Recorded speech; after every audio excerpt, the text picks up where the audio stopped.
Hey guys, this is Rachit and you watching stock diary. So मैं आशा करता हूँ कि आप लोग स्वस्थ होंगे, सुरक्षित होंगे और अपने वीकेंड्स का आनंद ले रहे होंगे। तो शुरू करता हूँ आज का एनालिसिस और देखता हूँ कि निफ्टी का क्या मूव्स है, क्या पोजीशन है। तो देख सकते हो जैसा मैंने चैनल बनाया था तो वैसा निफ्टी रिस्पॉन्ड कर रहा है और रिस्पॉन्ड तो कर रहा है। प्लस एक और बात हो गई टेक्निकल एनालिसिस में क्या कि निफ्टी 10 SMA के नीचे आ गया है। ठीक है, निफ्टी 10 SMA के नीचे चल रहा था। फ्राइडे के दिन ये 10 SMA को क्रॉस किया था, गैप अप ओपनिंग हुआ था, हाई भी बनाया था अपना 15,863 का और मैं एक्सपेक्ट भी कर रहा था कि निफ्टी ग्रीन रहेगा। मगर एंड ऑफ द डे क्या हुआ, एंड ऑफ द डे मतलब अगर 15 मिनट चार्ट देखोगे तो ये एक्चुअली तुम्हारा कैंडल जो है वो रेड होना शुरू हो गया था लगभग 2 बजे के आसपास। जब 2 बजे के आसपास मतलब जब FIs एंटर किए उसके बाद क्या हुआ कि निफ्टी में लगातार सेलिंग शुरू हो गया और लगातार सेलिंग होने के कारण निफ्टी 10 SMA के नीचे आ गया और ऐसा लगता है कि निफ्टी अपने चैनल को ब्रेक नहीं कर पा रहा है। जो चैनल है हमारा, जो चैनल बन रहा है फिलहाल, उसको ब्रेक नहीं कर पा रहा है निफ्टी। और दूसरी बात क्या है कि ब्रेक नहीं कर पा रहा, प्लस एक और जो हमारा रेजिस्टेंस है 15,830 का, उसको भी निफ्टी ब्रेक नहीं कर पा रहा है। अब चूँकि ये 10 SMA के नीचे आ गया है तो अगर डेली कैंडल्स की बात की जाए या कहते हैं अर्ली कैंडल्स की बात की जाए तो निफ्टी का 10 SMA एक बहुत बड़ा रेजिस्टेंस होता है। इसका मतलब है कि निफ्टी अगर कोई स्टॉक है, अगर वो 10 SMA को क्रॉस करता है ऊपर से नीचे या नीचे से ऊपर, तो क्या होता है कि 10 SMA अच्छा रेजिस्टेंस और सपोर्ट की तरह एक्ट करता है। अगर मार्केट बुलिश है तो क्या होता है कि 10 SMA पर निफ्टी करेक्शन होता है, मार्केट ऊपर गया, इम्पल्सिव वेव आया, उसका थोड़ा करेक्शन होता है, 10 SMA में आके ये थोड़ा बहुत सपोर्ट लेता है और उसके बाद फिर ऊपर इम्पल्सिव वेव की ओर बढ़ जाता है। मगर अगर तुम्हें क्रॉसिंग ओवर दिख रहा है प्लस सस्टेनेबिलिटी दिख रहा है, अगर 10 SMA को जाकर रेजिस्टेंस ले रहा है, इसका मतलब है कि मार्केट बेयरिश है। तो फिलहाल वो क्या हुआ कि फिलहाल 10 SMA पर जाकर रेजिस्टेंस ले रहा है, कह सकते हो सस्टेन नहीं कर पा रहा है 10 SMA का। और दूसरी बात क्या है कि हमारे 15,800 लेवल को भी सस्टेन नहीं कर पा रहा। तो 15,800 हमारा बन जाता है सबसे बड़ा पेन, जो है पेन रेजिस्टेंस जो बनता है वो बन रहा है। उसके साथ एक और बात मैं कहूँगा कि यहाँ पर हमारे पास 50 SMA का एक सपोर्ट बन रहा है। ठीक है, 50 SMA लगातार ऊपर जाते हुए, तो अगर निफ्टी को बुलिश होना होगा तो 50 SMA पे आके ये सपोर्ट लेके वापस रिटर्न कर जाएगा। मतलब 50 SMA के पास जाके ये थोड़ा बहुत कंसोलिडेट कर सकता है या उसको टच करके फिर ऊपर चला जाएगा, क्योंकि जो 10 SMA ऊपर जाएगा वैसे वैसे निफ्टी भी ऊपर जाएगा। और मगर अगर 10 SMA को ये क्रॉस कर जाता है और सस्टेन भी कर जाता है, जैसे ये क्रॉस करता और यहाँ सस्टेन कर जाता, तो फिर वहाँ पर समझ जाना है कि यहाँ बेयरिश ट्रेंड शुरू हो गया। प्लस मुझे भी पर्सनली लगता है कि बेयरिश ट्रेंड हो सकता है शुरू हो जाए, क्योंकि भाई डोमेस्टिक इन्वेस्टर्स कितना बाई करेंगे। आज भी डोमेस्टिक इंस्टीट्यूशनल इन्वेस्टर हैं, फ्राइडे के दिन वो 2900 करोड़ का बाइंग करके बैठे हैं, है ना। 2900 करोड़ का निफ्टी में FIs बाइंग करके बैठे हैं, प्लस हमारे DIs बाइंग करके बैठे हैं। और हमारी FIs जो है तुम देख सकते हो, ये FIs हमारे जो है वो लगभग आज फ्राइडे के दिन 3800 करोड़ का सेलिंग किए, है ना। 3800 करोड़ का सेलिंग FIs ने किया है फ्राइडे के दिन और ये एक्सपेक्टेड नहीं था एक्चुअली। इतना बड़ा सेलिंग तुम देख सकते हो पिछले डेटा में, इतना बड़ा सेलिंग तो नहीं है कहीं भी। तुम देख सकते हो 2800 करोड़ मैक्स है और यहाँ पर 3800 करोड़ का मैक्सिमम सेलिंग हो गया है। तो मतलब अगस्त मंथ में भी FIs जो है वो सेलिंग मोड में ही रहेंगे। इसको देखकर तो ऐसा ही लगता है ना। मुझे लगा था कि फ्राइडे को रोल ओवर होगा तो रोल ओवर में थोड़ा बहुत बाइंग हो सकता है फ्यूचर में दिखे, मगर फ्यूचर में बाइंग दिख नहीं रहा, है ना, FIs के द्वारा। तो जो कर रहे हैं अभी डोमेस्टिक इंस्टीट्यूशनल इन्वेस्टर ही कर रहे हैं। और डोमेस्टिक कब तक बाई करेंगे, एक लिमिट होगा, उसके बाद वो भी शायद बेयरिश हो जाए। अगर डोमेस्टिक बेयरिश हो गए तो मार्केट का गिरना संभव है और मार्केट बहुत तेज़ी से गिरेगा। तो मुझे लगता है कि तुम लोग जो भी लॉन्ग पोजीशन लेके बैठे हो वो बहुत ही संभल के ट्रेडिंग करो और मतलब स्ट्रिक्ट स्टॉप लॉस डालो। ठीक है, स्टॉप लॉस स्ट्रिक्ट डालो, स्टॉप लॉस ज़रूर डालो और संभल के ट्रेडिंग करो कि जब तक ये लेवल्स क्रॉस नहीं होता है तब तक ना बेयरिश है ना बुलिश है। और जब तक FIs बुलिश नहीं होंगे तब तक मार्केट ऊपर नहीं जाएगा, जब तक DIs बेयरिश नहीं होगा तब तक मार्केट नीचे नहीं जाएगा। मगर इन दोनों का भी तो एक लिमिट है। ठीक है, तो ये है टेक्निकल एनालिसिस। चलो देखते हैं बैंक निफ्टी में क्या हाल है। बैंक निफ्टी का जो स्थिति था वो फ्राइडे के दिन बहुत वीक था और मुझे लगता है इसी वजह से जो मार्केट जो है ना वो मतलब 900 को शायद क्रॉस नहीं कर पाया है क्या। तुम देख सकते हो अब फ्राइडे के दिन क्या हुआ था। फ्राइडे के दिन फ्लैट ट्रेंड है, तुम देख सकते हो फ्लैट ट्रेंड है तुम्हारा बैंक निफ्टी का, मतलब बैंक निफ्टी ना ऊपर जा रही थी ना नीचे जा रही थी। तो कहीं ना कहीं ये पता चलता है कि बैंक निफ्टी जो है उसमें स्ट्रेंथ नहीं है बैंक निफ्टी में, ठीक है। और स्ट्रेंथ नहीं होने के कारण ऐसा हो रहा है कि जब तक बैंक निफ्टी मूव नहीं करेगा तब तक हो सकता है निफ्टी भी ना मूव करे, और बैंक निफ्टी भी शायद अब बेयरिश मूड में ही चल रहा है, ठीक है। तो थोड़ा बहुत हमें कॉन्शियस रहने की ज़रूरत है, कॉन्शियस रहते हैं और देखते हैं कि आगे क्या होने वाला है कि नहीं। तो ये है टेक्निकल एनालिसिस। और मगर एक चीज़ और, टेक्निकल एनालिसिस खत्म करने से पहले एक बात बता दूं कि हमारा SGX निफ्टी जो है वो फ्राइडे के रात को ये बहुत बड़ा ग्रीन कैंडल बनाया है, और कह सकते हो इसका जो टोटल 85 पॉइंट्स का पॉजिटिव मूव लिया है, टोटल 85 पॉइंट्स का पॉजिटिव मूव लिया है। तो हो सकता है कि मंडे के दिन इसको देख के निफ्टी जो है हमारा 15,800 के आसपास ओपन करे, मतलब गैप अप ओपनिंग होने का संभावना हो सकता है, ठीक है। और ये मूव्स मुझे लगता है इस वजह से भी क्योंकि 50 SMA भी यहाँ पे भी काफ़ी ऊपर आ गया है डेली कैंडल पे, तो इसके नीचे जाने संभव नहीं था, 15,730 के नीचे ये जाना संभव नहीं था। और अगर ये 15,700 के नीचे क्लोज हो जाता है तो मतलब बेयरिश ट्रेंड तो है। तो यहाँ पे निफ्टी में भी मैं यही कहूँगा कि जब तक अपना 50 SMA का सपोर्ट अभी है तब तक बेयरिश नहीं है, साइडवेज ट्रेंड होगा, मैं जैसे ही इसको क्रॉस करेगा तब बेयर आ जाएगा।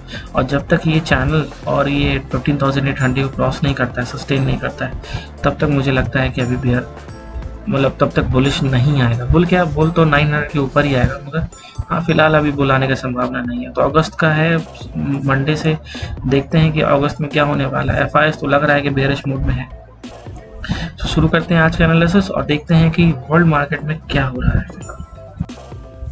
तो दोस्तों ये ऑप्शन चेन एनालिसिस ना, देखो वर्ल्ड इंडिसेस हमारे नेगेटिव है, फ्राइडे वाले दिन वर्ल्ड इंडिसेस हमारे नेगेटिव है, ठीक है। तुम देख सकते हो कि अमेरिका भी नेगेटिव है, यूरोप भी नेगेटिव है, और मुझे लगता है कि हाँ चाइना जो हमारा एशियन मार्केट है वो भी नेगेटिव है। टोटल वर्ल्ड इंडिसेस मंडे के लिए नेगेटिव है।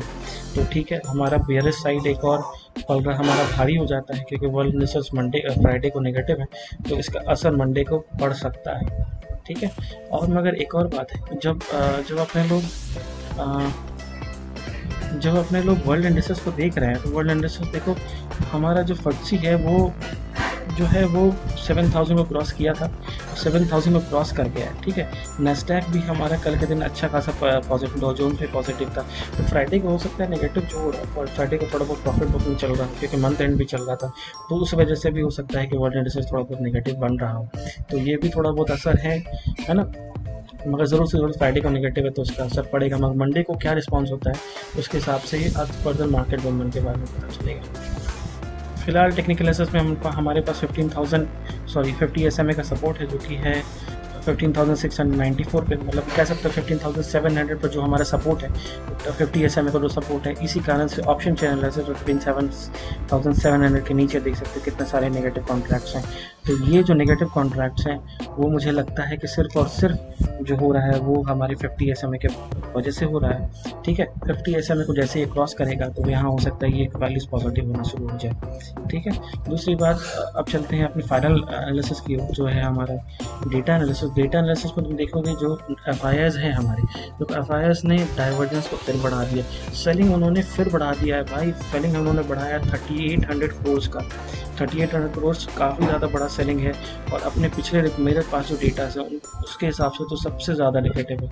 और जो हमारे पास सेलिंग था, मतलब जो ये हमारा 3,100 करोड़ का जो सेलिंग है वो 23/6 का था, मतलब मई महीने का ये डेटा है।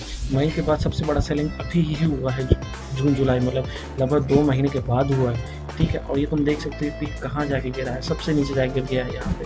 प्लस एक अच्छी बात क्या है कि हमारे DIS अभी भी बाइंग कर रहे हैं, तो DIS हमारी DIS ने कितना बाइंग किया, DIS ने हमारे 2,800 करोड़ का बाइंग किया, तो DIS हमारे कंटिन्यूसली बाइंग कर रहे हैं।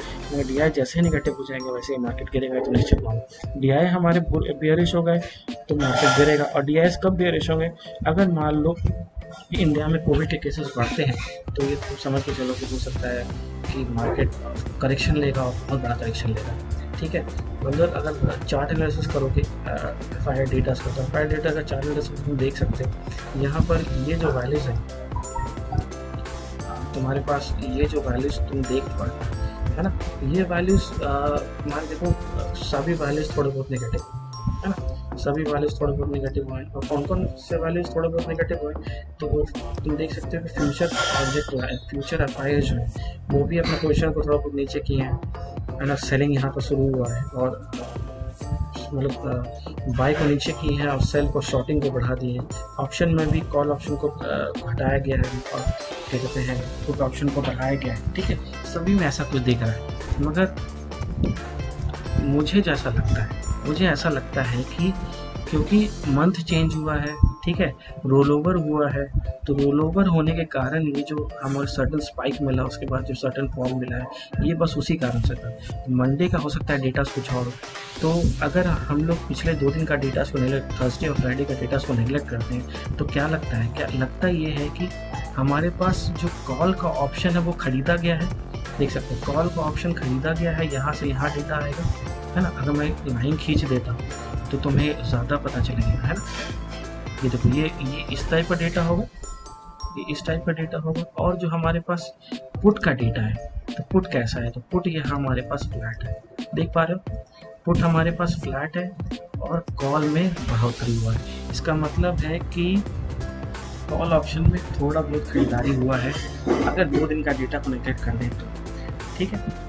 मगर ये एनालिसिस गलत भी हो सकता है। मेरे हिसाब से अभी एफआई जो है फ्राइडे को रोल ओवर उन्होंने किया है, ठीक है, पोजीशन को न्यूट्रलाइज किया है, राउंड ऑफ किया है, इसी कारण से थोड़ा बहुत वो जो सेलिंग 3800 क्रोर्स का दिखा है वो दिखा है। मंडे को बाइंग होगा, हालांकि नेगेटिव होगा, 3800 बाइंग जो है वो ज़्यादा होगा, सेलिंग थोड़ा बहुत कम होगा। तो इस वजह से हो सकता है कि मार्केट जो है मंडे को फिर से बुल की ओर बढ़ना शुरू हो जाए, ठीक है, ऐसा हो सकता है। डेटा देखो कुछ भी मतलब लोग कुछ भी कह रहे हैं, मगर मुझे तो ऐसा लग रहा है कि मंडे का सिर्फ मार्केट ऐसा होगा इस डेटा को देख के लग रहा है। और मेरा जो एनालिसिस ऐसा हो रहा है उस डेटा को देख के लग रहा है 2 दिन का डेटा को नेगलेक्ट करने को। और यहाँ भी तुम देख सकते हो, अगर फ्यूचर में भी तुम देख सकते हो, फ्यूचर में 2 दिन का डेटा नेगलेक्ट करो तो ये ऐसा बुल्स हो जाता है ना। और ये थोड़ा बहुत शॉर्टिंग कम हुआ है, बुल बढ़ा है। ऊपर से इस डेटा को मगर हाँ तुम अगर स्टॉक ऑप्शन को देखो तो स्टॉक ऑप्शन को बेचा गया है, निश्चित बात है, स्टॉक ऑप्शन बिके हैं, ठीक है। फ्यूचर ने एफआई ने स्टॉक ऑप्शन को खत्म किया है, यहाँ पर भी स्टॉक ऑप्शन को पुट ऑप्शन को न्यूट्रलाइज है, पुट ऑप्शन में कोई चेंजेस नहीं नज़र आ रहा है, ठीक है। अगर 2 डेटा को नेगलेक्ट करते हैं तो फिलहाल इसको देख कैसा लग रहा है, स्टॉक ऑप्शंस को बेचा गया है।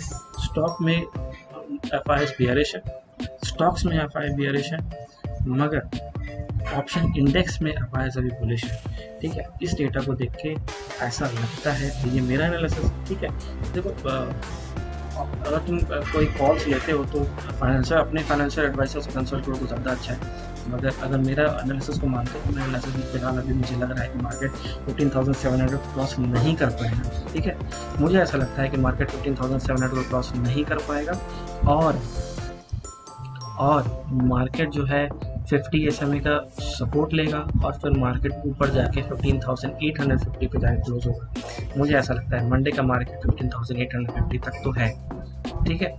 बियर्स के बाद बियर्स में करेंगे, बियर्स हमें तब पता, मुझे तो लगता है बियर्स जो है वो आगे आने वाले वीक्स जो है, जो थर्सडे फ्राइडे का दिन होगा उसके बाद ही पता चलेगा कि बियर्स मार्केट है नहीं। क्योंकि अगर बियरिश मार्केट होगा तो ज़रूर से ज़रूर 15,700 को क्रॉस कर जाएगा और हमारे सपोर्ट को ब्रेक करके सस्टेन कर देगा। जिस दिन वो ऐसा हो गया तो उस दिन समझ जाना है कि बियर है, ठीक है। So that's all for now, thank you very much. कल इन शुभ मंगल में।